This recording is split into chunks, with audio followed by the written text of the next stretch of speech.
Assalamu alaikum and welcome to Morvish Cuisine. Today I'm sharing recipes for your Eid table. And very good friend Shahin from ZKMyway is collaborating with me today, so go and check out her link as well to get more ideas for your Eid spread. And then I'm sharing recipes for mini flour chicken pies, snicker pork cake, and fried chicken reshmi kababs. So let's go and start our tutorial. So very first thing which I'm making today is flour mini chicken pies. And for its filling, things we need will be some chicken. What I did, I took boneless chicken and grind them in the chopper. These are like mini little chunks, but it's up to you. You can use bigger chunks as well. Then I have some chopped onions, bell pepper, butter. Then I have some cream, flour, minced garlic, salt and black pepper. Then I'll be using cheddar and mozzarella cheese, but you can use one of them, milk, and then I'll use some whole oregano leaves. So for pie filling, first take a saucepan, melt butter, then add chopped onion and your garlic. Start cooking and cook until your onions are translucent for about minute or two. Then add your chicken chunks and start cooking until chicken changes its color. Then cover the pot and let the chicken release all its water and let the chicken cook through completely. I mean, this process doesn't take a lot of time, 5 to 7 minutes most probably. As you can see here, chicken, it's all watery mixture, but chicken is completely cooked. Then add flour, salt and black pepper and start cooking. Let this mixture cook for at least 3 to 4 minutes. We just want flour to cook completely at this point. Then you add cream and your milk.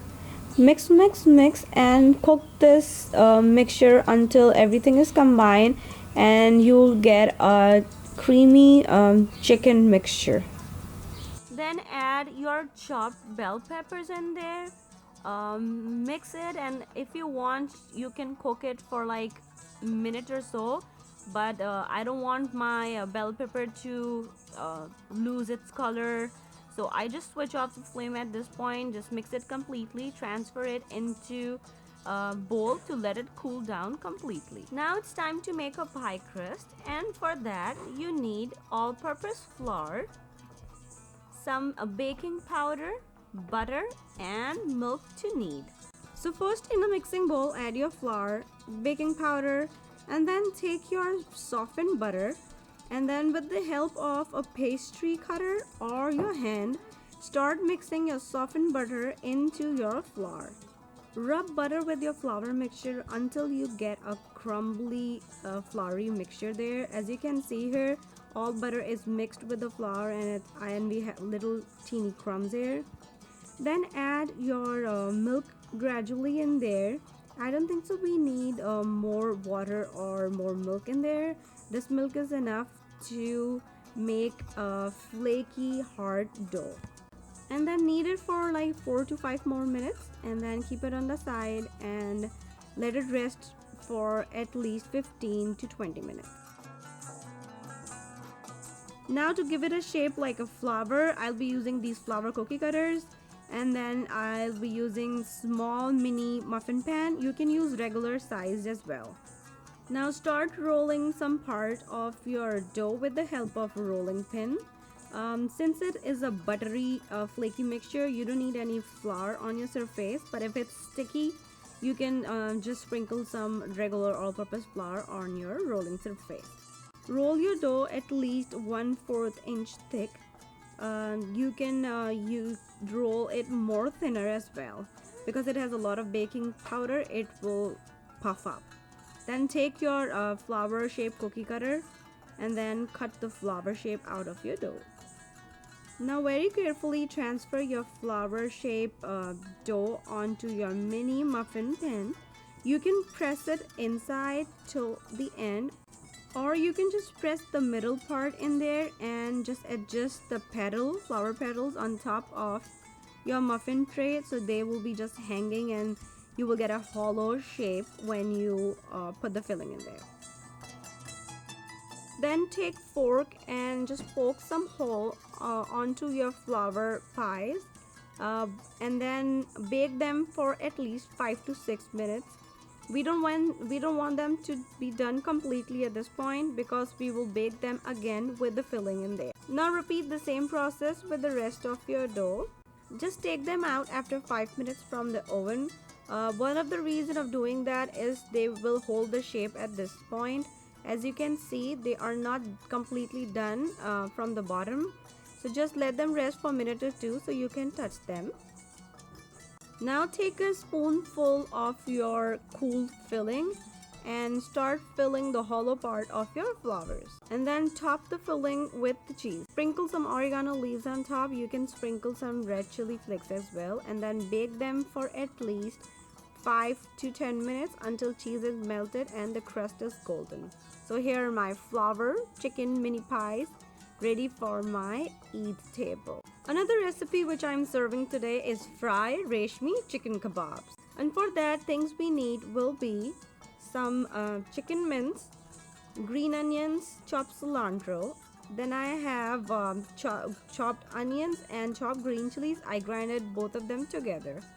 I have powdered coconut, red chili powder and black pepper, some gram flour, basin. I have raw papaya paste. You can use meat tenderizer as well, ginger and garlic, and salt. Now first step is to add all your ingredients with your chicken mince in your food processor and mix and grind until you have a very fine chicken mince mixture.